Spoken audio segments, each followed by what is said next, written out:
Hey, good morning, YouTubers. Thanks for tuning back into another episode. Today's episode's pretty special to me. I've been working on a very big project for almost a year now. So without any further ado, let's go ahead and roll the intro and get this party started.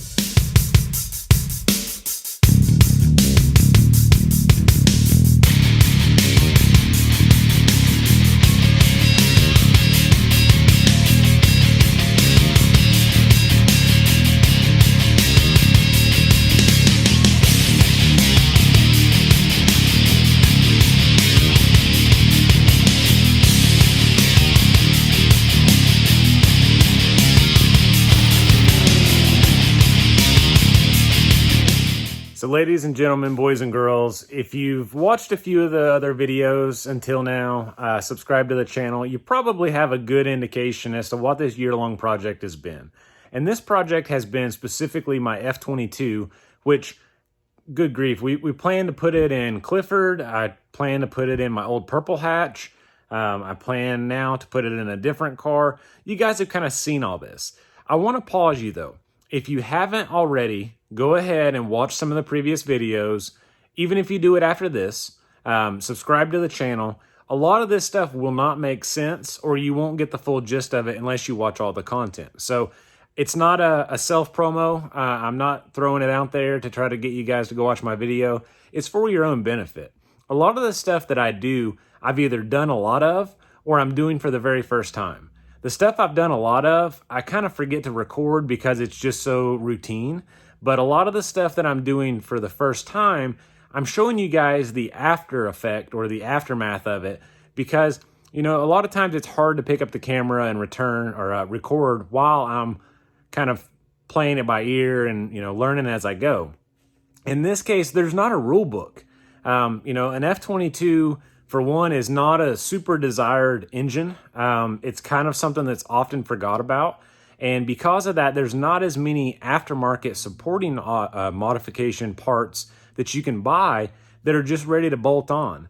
There's a lot of stuff for H series, you know, an H23 and H22, but whenever you get it into an F, a lot of the bolt patterns are different, the timing tension's different. It's pretty much a lot. It's not necessarily unachievable, but it's a huge pivot. So what we're going to talk about today, without wasting any further time, is what exactly it's taken so far to get the F22 into an EK hatch. In this specific case, we are an F2B. So what that means, guys, is an F22 Accord, like a 92 Honda Accord long block. Head block is mounted to a conversion kit, which is the adapter plate, and it's sold by several different companies. You can even get them that don't have an adapter plate. But you take that and then you bolt on an Integra, like a B-Series transmission, and then you use the remaining of the B-Series engine mounts, B-Series linkage, B-Series clutch. Everything else is derived around drivetrain for a B-Series. So, like I said, without any wasting enough time, let's go ahead and jump right into it.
Boys and girls, this is the F22 F2B that is currently sitting in my 96 EK hatchback.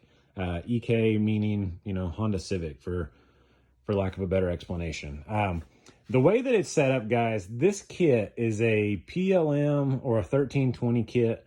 The kit itself is a adapter, which is like the spacer right here at the end of my finger. And I went ahead in the montage you guys just saw, and I placed it in the car yesterday, and I started kind of massaging a lot of the pieces. The first thing that you popped up and you saw was actually down here. So the way that it's set up, if you can see the end of the bolt right here at the end of my finger, take my finger out so it focuses, that originally came in contact with the frame rail that you saw in that montage. The way that it's set up from factory, you've got a spacer, this weird little nut, and the spacer is actually for your balance shaft. So whenever you delete the balance shaft, get you guys away from the light so you don't get sick. But when you delete the balance shaft, you no longer need that spacer or that idler. So I reached out on some forums, on Facebook, Facebook groups, and a lot of people sent me some photos, had some suggestions. And then I went to the parts store, hardware store, and I picked up a bolt. So that was what you saw in the montage.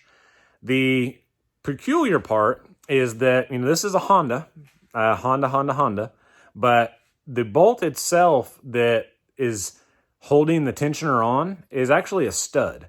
So one end threads into the block, and the other end actually slips through this piece. And whenever it slips through this piece in the tensioner, this side is smaller than what goes in the block. Unfortunately, the block threads are not metric. So I bought an M12 by 1.5, and it's actually an SAE thread pitch. And you can get like a nut length, so like we're talking 1/2 inch of a metric nut to thread on, or the bolt to thread into the block. But it actually doesn't jive. So rather than messing anything up, I got a little creative, and I ended up with what you just saw in that clip. So with that out of the way, clearance is mainly the concern. So right now the crank pulley is off the car. I've got a few solutions that I'll show probably in a new video as they come in the mail. A couple different adapting pieces that I found on forums and a couple guys actually told me about. So guys, I appreciate you that have reached out to me so far, sent me messages, kind of donated photos of your own or anything that you knew about for links on the internet, because it's been a super huge help to me. I'm a visual person, so kind of seeing the stuff firsthand rather than someone trying to describe, oh, this one's got a triangle and this one's got a square. It's just so much easier. So with that out of the way, guys, that allowed the F-Series to sit here in the car, and I'll go ahead and I'll show you. You saw the before whenever I played the montage, and it was crooked. So the driver's side of the engine sat further forward, and that was because of that little spacer not allowing it to sit back. So like sit back in the frame or in the engine bay. So now everything's lined up, trued up, and I started mocking pieces. You can obviously tell now that this is not the H23 manifold that we originally planned on. And the reason for that is not for any, performance or anything other than the pure fact that I do not like the way that the H23 looks. I have a clip, I'll post it here. Whenever I put that on yesterday and took that photo, it was just enough to where I was like, not happy, not going to have it. And we started looking back to see what it would take to properly adapt the F22 manifold to the the K-Series RBC manifold to the F22 head. So guys, in a previous video, I'll link it here in the description so you guys can go watch it. I actually made this fit without an adapter plate. And the way that this works is just go watch the video. It'll make more sense. So with that being the case, we have a very few last minute pieces here. You guys can see right there. So this is your EGR and this is your coolant. This one here on the corner of the head at the end of my finger is also for coolant too. So both of these would normally be for like your bypass over top of your thermostat, as well as your heater core. So eventually we will retain these hoses, but for now I'm actually going to cap them. And then from that point, whenever we're ready for heat, we'll go ahead and add heat, because everything for creature comfort is still inside the car. But guys, that is pretty well how it's going to rest.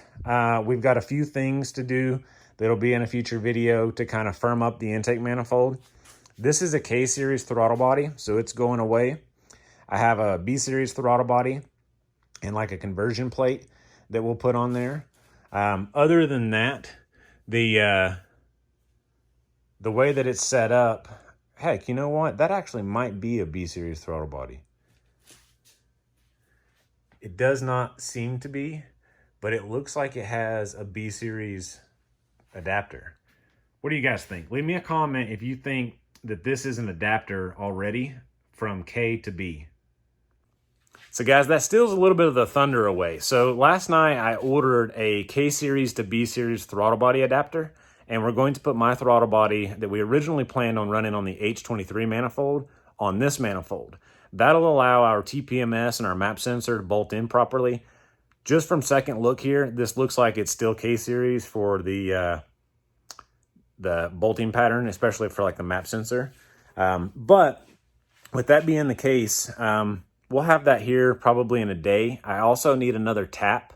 We're going to tap the head for the EGR, and we're going to tap the head for the coolant.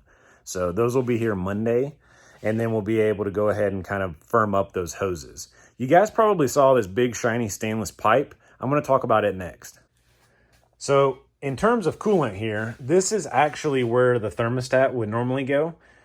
With this setup, I bought this off of a guy on Facebook. It was previously used on an F22 and a Honda Accord, and it allows you to be able to add the swirl pot, which I also got from him. So this is where you're going to feed your coolant in, and then this side over here is thermostatless. So with that being the case, we're basically going to have no thermostat in the event that we wanted to run heat. So, you know, it may be a little bit challenging, but we'll cross that bridge in the future when we get there. Just, it's hard to get heat whenever you can't get optimum engine temp from a thermostat. But with that being the case, guys, as I mentioned before, we've got this here, which normally would have been plumbed back on the previous setup over here to the head. These are 10 AN on the actual stainless piping. And then down here, you've got 16, which would be like your lower radiator hose. This is in here for mock-up purposes now, so we could make sure that everything fits. But for the most part, this is kind of how it's going to sit up.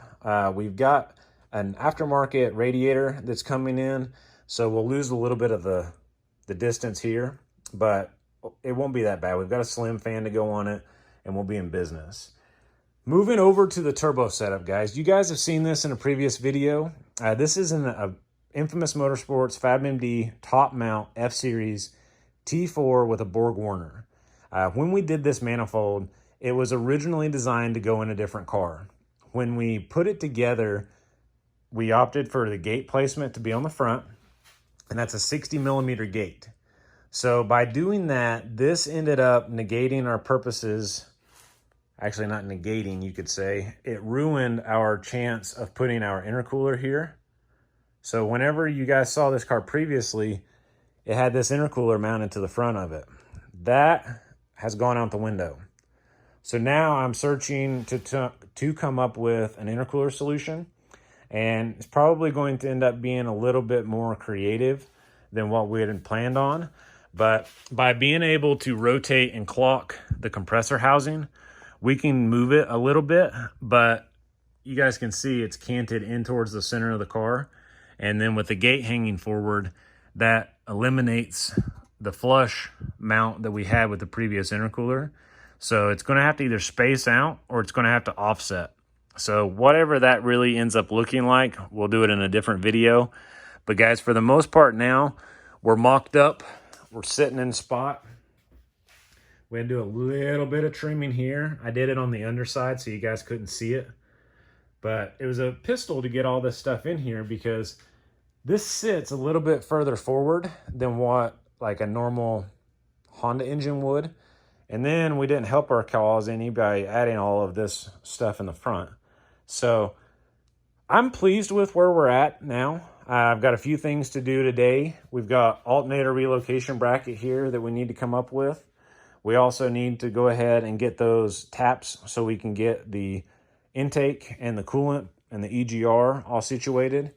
And then guys, I'm going to work on converting this car to a 5-speed, and we'll show that in a second video or an after video.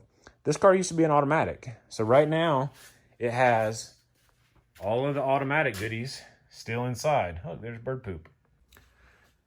So with the motor hanging in the car, with it sitting where it's at, we can do a few more things. We can clearance our driveline. I clearance the back of the engine already for the actual half shaft, but we're likely going to have to clearance it a little bit for at least the CV joint to pass that goes onto that half shaft. I didn't take that into account, and I didn't have axles at the time. So with all of that being in the case, now that it's on the lift, we'll rock and roll there. But the clutch master cylinder, the pedals, the shifter, that's what's on the topic list for today. So I'm going to go ahead and conclude this video so I can jump right into working, and we'll catch you guys in the next one. If you've got any questions whatsoever, DM me on Instagram, leave me a comment in the comment section below, and I'll do my best to get back to you guys. If you like this video, make sure to hit the like button. It really helps me out a lot. And guys, we'll catch you in the next one. Thanks for watching.